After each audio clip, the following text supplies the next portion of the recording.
Hello students, you are welcome at Physics Academy JEE. I am विवेक जौहरी। मेरा नाम तो आप जान ही गए होंगे, पहचानते भी होंगे। अब हम शुरू करेंगे इसका तीसरा lecture, third lecture of this chapter dimensional analysis. और हम बात कर रहे थे डायमेंशनल फार्मूले लिखने का तरीका क्या रहेगा। तो हमने कुछ डायमेंशनल फार्मूले लिखे थे। आगे बढ़ते हैं कि और क्या हो सकते हैं, देखिएगा।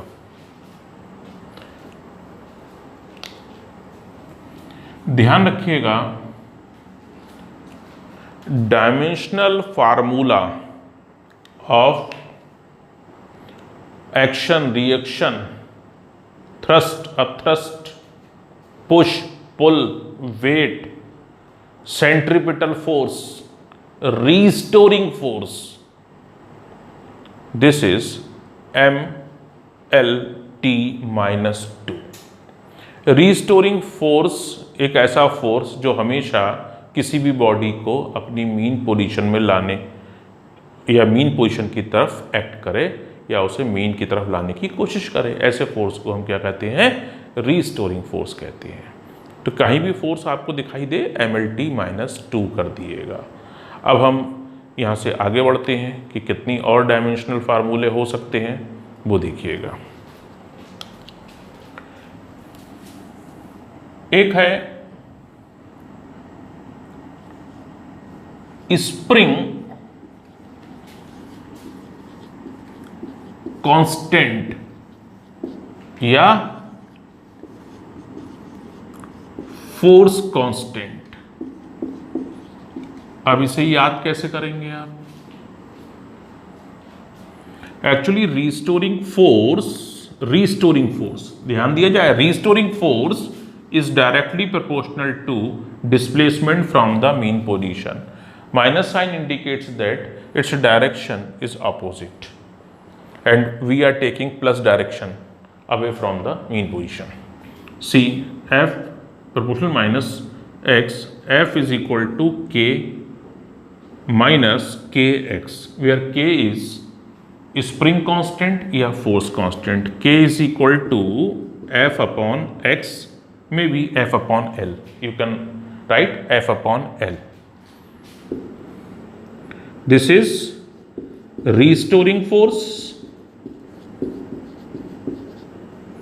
This is length या distance from the mean position.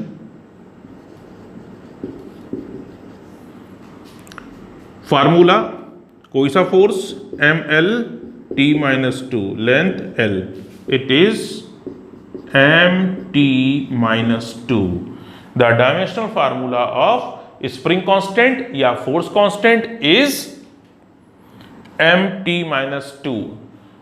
एक लाइन याद कर लीजिए, restoring force per unit distance या length, restoring force per unit length is called force constant या spring constant।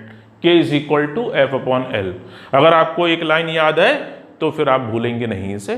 तो आप ध्यान दीजिए कि भले ही यहाँ पर टाइम लगे, मैं पहले भी कह चुका हूँ, लेकिन उसके बारे में कम से कम एक लाइन, एक फार्मूला याद रखें। इस पर दिमाग लगाने की जरूरत नहीं है। अगर आपको पता है K is equal to F upon X या F upon L भी लिख सकते हो, बस ये एनफ है इस डायमेंशनल फार्मूले को लिखने के लिए। तो आप इस तरीके से लिख सकते हो। नेक्स्ट हम बढ़ते हैं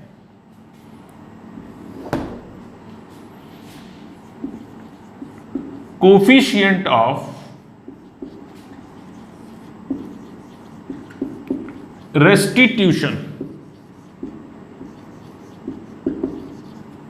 कोफिशिएंट ऑफ रेस्टिट्यूशन एक्चुअली ये कोलिजन से रिलेटेड है।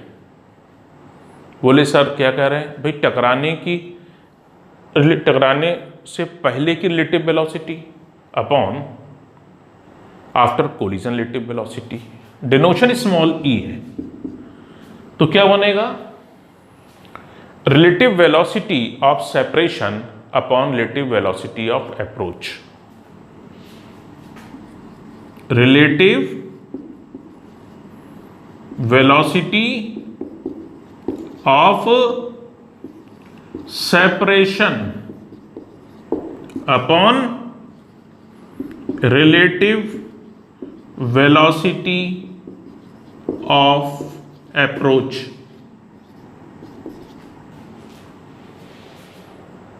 डायमेंशन ही नहीं आएगी। इसका कितना हुआ relative velocity of separation LT-1, LT-1, answer is L0 T0। सीधी सी बात है, दिस इज डायमेंशन लेस। याद कैसे रहेगा, ये कोलिजन से रिलेटेड है। जो रिलेटिव वेलोसिटी आफ्टर कोलिजन आ रही है उसे सेपरेशन की कह रहे हैं, टकराने के बाद दूर जाएंगी, और जो कोलिजन से पहले की है उसे अप्रोच कह रहे हैं। तो relative velocity of separation to the relative velocity of approach, फिलहाल इसकी डायमेंशन नहीं होगी, और ये कोलिजन से रिलेटेड टर्म है जो आपकी वर्क एनर्जी एंड पावर में आएगी। फिलहाल ये रही आपके सामने डायमेंशन। नेक्स्ट डायमेंशन की बात करें,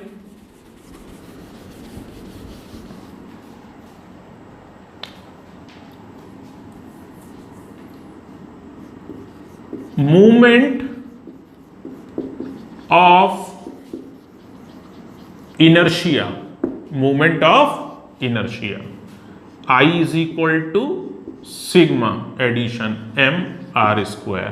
इसका मतलब क्या है, ये कोई बॉडी है, ये एक्सिस है, इसका ये पॉइंट जिसका मास m1 है, ये m2 है, तो m1r1² plus m2r2² plus m3r3², you will write sigma mr²। तो मोमेंट ऑफ इनर्शिया अगर हम एक ही पार्टिकल का लिखना चाहें तो आप आसानी से लिख सकते हैं mr², तो आप इसे क्या कर सकते हैं, I is equal to mr² भी कर सकते हैं। तो मोमेंट ऑफ इनर्शिया क्या होता है, moment of inertia of a particle about an axis is defined as the product of mass of the particle and square of the distance, इस distance का स्क्वायर। तो फिर आप कैसे निकालेंगे मोमेंट ऑफ इनर्शिया का, ये कितना हुआ m, ये कितना हुआ L²। This is the dimensional formula of moment of inertia. ये बताता है मोमेंट ऑफ इनर्शिया, जिस तरीके से जो रोल लीनियर मोशन में मास का होता है वही रोल, ध्यान रखिएगा इतनी सी बात बता रहा हूं, वही रोल मोमेंट ऑफ इनर्शिया का होता है रोटेशनल मोशन में। इसका मेजरमेंट कैसे किया जाता है, मास इंटू r²। ये अलग अलग एक्सिस के अबाउट या डिफरेंट एक्सिस के अबाउट ये वैल्यू अलग अलग आएगी क्योंकि डिस्टेंस बदल जाएगा। फिलहाल आप इतना याद कर सकते हैं, moment of inertia is equal to mass into distance square. तो यहां से आप फाइंड कर सकते हैं डायमेंशनल फार्मूला। इससे रिलेटेड अभी एक और है। अब बोले सर इतनी याद करनी पड़ेंगी, बिल्कुल याद करनी पड़ेंगी आपको। उसका कारण क्या है, उसका कारण है कि अभी अगर आपके यूटी होंगे, यूनिट टेस्ट वगैरह होंगे, तो डायमेंशनल टीचर पेपर में रखने के लिए एकदम फ्री है कि कौन सी रख सकता है। तो इसलिए आप यहां पर जितनी ज़्यादा से ज़्यादा डायमेंशन पे कमांड कर सकते हैं आपके लिए उतना ही अच्छा होगा। और यहां पे शुरुआत की है और हमें थोड़ा थोड़ा मालूम है, तो इसका मतलब हमें हर चैप्टर के बारे में थोड़ा थोड़ा मालूम है। तो उससे अगर हमें थोड़ी जानकारी है तो फिर उस चैप्टर को पढ़ने का मजा ही कुछ और है। फिलहाल मोमेंट ऑफ इनर्शिया से रिलेटेड एक और क्वांटिटी है। वो क्वांटिटी क्या है, radius of gyration. Radius of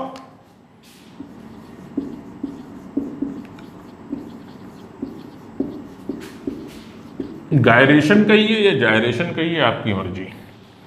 इसका मतलब क्या है, इसका मतलब पूरी बॉडी से है। मैंने ये लिखा सिंगल पार्टिकल के लिए, ये मैंने फार्मूला लिखा पूरी बॉडी के लिए। इसमें बहुत सारे पार्टिकल थे तो सबका एडिशन करना पड़ेगा। ऐसा डिस्टेंस जिसके स्क्वायर को पूरी बॉडी के मास से मल्टीप्लाई कर दें तो ये वैल्यू हमें डायरेक्ट आ जाए। कहने का मतलब क्या है, I इज इक्वल टू, अगर आप ऐसे चलेंगे तो इस तरीके से चलना होगा आपको, लेकिन आपको कोई ऐसा डिस्टेंस बता दिया जाए कि आप अगर डिस्टेंस के स्क्वायर को पूरी बॉडी के मास से मल्टीप्लाई करें तो फिर ये वैल्यू डायरेक्ट आ जाए, तो ये डिस्टेंस क्या कहलाता है? रेडियस ऑफ जायरेशन कहलाता है। कि तो आप यहीं से निकाल सकते हैं radius of gyration, simple distance आएगा। अगर आपको याद रखना है तो सिंपल डिस्टेंस है, डेफिनेशन याद है तो आपको याद, आप इस फार्मूले से निकाल लिए तब भी वही आएगा। और अगर आपको पता है कि ये सिंपल डिस्टेंस ही है जिसके स्क्वायर को अगर हम पूरी बॉडी के मास से मल्टीप्लाई कर दें तो उस एक्सिस के अबाउट डायरेक्टली पूरी बॉडी का मोमेंट ऑफ इनर्शिया हमें डायरेक्टली फाइंड हो जाएगा, हमें ये सब एडिशन नहीं करना पड़ेगा। ऐसे डिस्टेंस को हम रेडियस ऑफ जायरेशन कहते हैं और डिस्टेंस की कितनी होती है? L होती है। तो आप चाहें यहां से फाइंड कर लिए I/m, या आप इसे सॉल्व करके निकाल लिए, मर्जी आपकी।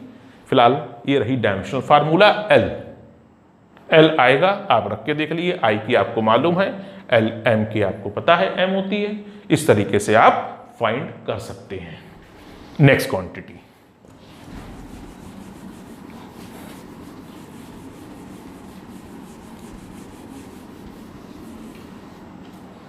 नेक्स्ट क्वांटिटी है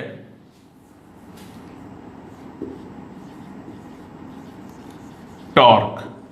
the movement of force is known as torque. जैसे F का रोल, फोर्स का रोल जो लीनियर मोशन में होता है, टॉर्क का वही रोल रोटेशनल मोशन में होता है। Tau is equal to F R, F force, R normal distance है। अगर मैं आपको बताऊं, अगर आप लिखना चाहें तो एफ आर साइन थीटा है। एफ फोर्स, आर डिस्टेंस, और मैं अगर यहां पे डायग्राम बनाऊं तो ये O के अबाउट निकाल रहे हैं, ये P पॉइंट है, यहां पर हमने एक फोर्स लगाया F, ये वेक्टर कितना है? R है, इसकी वैल्यू कितनी है? R है, और ये एंगल मैं आपको दिखा दूं, ये एंगल है थीटा। तब ये इस तरीके से रोटेट करेगी। अब अगर याद है आपको, इसका कितना होता है? MLT -2, R का L साइन थीटा, एक नंबर है, डायमेंशन लेस है साइन थीटा। तो कितना आया टॉर्क? ML² T-2, ये आ गया आपके पास टॉर्क का ML² T-2, ये रहा आपके पास टॉर्क का डायमेंशनल फार्मूला। अब ध्यान दिया जाए, टॉर्क का वही है जो वर्क का है, और वर्क का भी वही होता है जो किसी एनर्जी, क्योंकि वर्क और एनर्जी एक दूसरे के रूप हैं। तो heat, any type of energy, work, torque having same dimensional formula.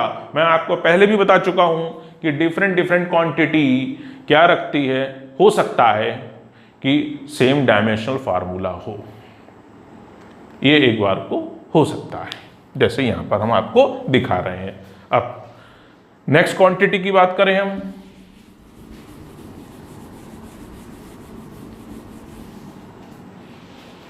एक टर्म सवालों में देखेंगे आएगी रोटेशनल काइनेटिक एनर्जी। बिना दिमाग खर्च करे हुए आप लिख सकते हैं ML² T-2। फिर भी अगर आप फार्मूला चाहें, रोटेशनल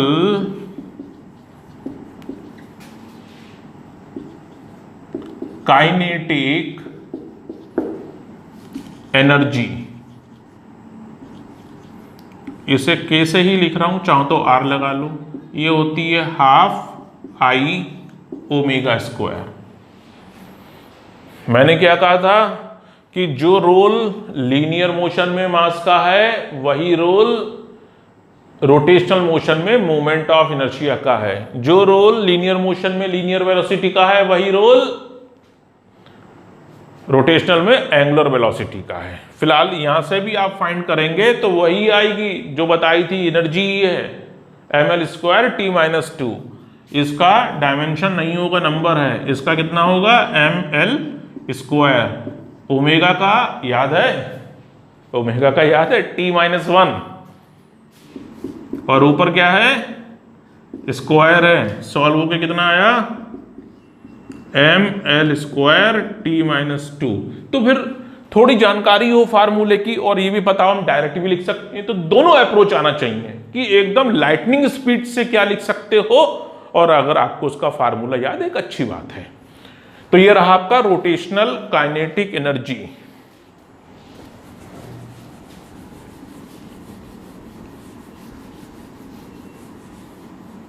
अच्छा, फार्मूले, एक ही क्वांटिटी को फाइंड करने के कई सारे फार्मूले हो सकते हैं और उनसे जो भी क्या कहते हैं डायमेंशन आएगी वो वही आएगी, चाहे कोई सा भी फार्मूला यूज किया गया हो। अब बता रहा हूं मैं आपको angular momentum, angular momentum L. वैसे the movement MOMENT, the movement of linear momentum is known as angular momentum. Linear motion में जो रोल लीनियर मोमेंटम का होता है वही रोल रोटेशनल मोशन में एंगुलर मोमेंटम का होता है। यानी क्या आएगा, PR sin थीटा। वैसे डायग्राम थोड़ा सपोर्टिंग, ये आपके लिए है समझने के लिए, कहीं बनाना नहीं है डायग्राम। आप चाहें तो अपनी कॉपी पर यह डायग्राम मेंशन कर सकते हैं कि आपको याद आसानी से। ओ, ये रहा P पॉइंट, P पॉइंट की वेलोसिटी, P पॉइंट की वेलोसिटी V है, तो लीनियर मोमेंटम का फार्मूला क्या होता है अगर आपको याद हो, mv। और ये क्या है, r वेक्टर में वैल्यू कितनी होगी r, और ये क्या है थीटा। तो r is equal to PR sine theta. कितना आएगा, P V मीन्स mv, कितना हो गया MLT माइनस 1, और ये कितना हो गया L, P का MLT माइनस 1, R का L sine theta dimension less, कितना आया M L square T minus 1।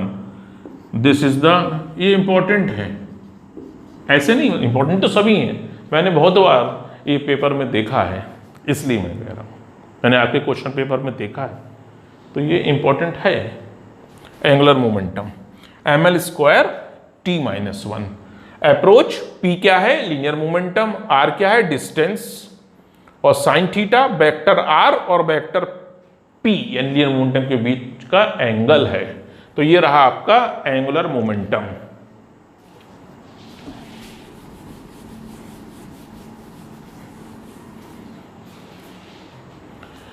और अप्रोच है से फार्मूले सेम ही आते, जैसे टाउ का आपने लिखा था FR साइन थीटा लिखा था आपने। अगर आप I अल्फा से भी निकालते, I क्या है मूवमेंट ऑफ इनर्शिया और अल्फा क्या है एंगुलर एक्सीलरेशन, तब भी वही आता। और DL अपॉन DT से निकालते हैं, L क्या है एंगुलर मोमेंटम, तब भी यही आता, यानी टॉर्क। ये जानकारी के लिए कि इतने तरीके से ये आ सकता था। L PR साइन थीटा या ओनली PR, अगर ओनली PR लिखोगे तो R नॉर्मल डिस्टेंस होगा।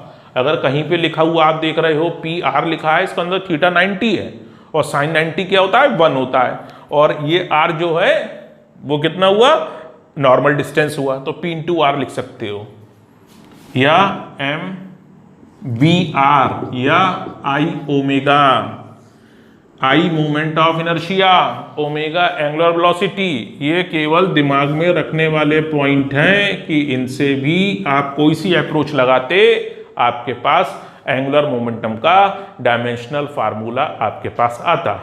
तो ये तरीके होते हैं डायमेंशन। अब मैंने जितने भी आपको एक एक लाइन बताई, एक ही तरीका है, आप रट नहीं सकते, आप रट नहीं सकते। आपको अगर एक लाइन थोड़ा सा रिलेशन याद है तो डायमेंशनल फार्मूला आपका आ जाएगा।